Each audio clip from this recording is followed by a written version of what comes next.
Pa gdje si ti, snaho? Joj, mama jest dobra pička. A nek sam dočekala da se je majkin mutant oženio. A nek se vala, brate, oženio da i ja imam šta jebavat. Ma koga ću ti jebavat, mater ti jebem.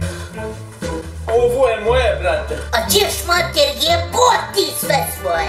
Ne, sad nije jasno ko će me ovdje jebavat. Ma nek te jebe tvoj otac. Kurvo, unosi nemir u ovu kuću. Rođena braća hoće da se skrbe zbog tebe. Ženo, pakuj se, idemo sa ove farme. A ti buraz, eto ti mater pa je taslač. Kakav si ti to, brat? Ne daš tu svoj kornjač da je familija jebe. Ko će je jebavat ako neću mi iz familije? Ti znaš da je u nas običaj da tata prvi jebe. I mene je probio. Kako je krenulo, majka će mu odzet nevinost. Moji sinova je ko smoki.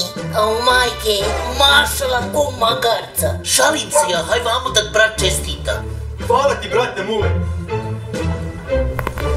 Brate moj, ubio si me zbog žene, jebem ti mater. Bolje da sam rodila dva golfa dizelaša, nek vas dva budalaša. Žalije mi je što me nije probio, nek što je umro. Što si baš njega ubio, nije vratio 5 eura duga? Slušaj sad, snahu, brat moj kad je umiro, šapnuo mi je i zadužio me da te ja probijem. Ipak mi je bolje, držati se vaši običaje, nek me daju. Mamu ti jebem u usta, sad ću te ja presaviti ko sar, a i tad ću ubiti.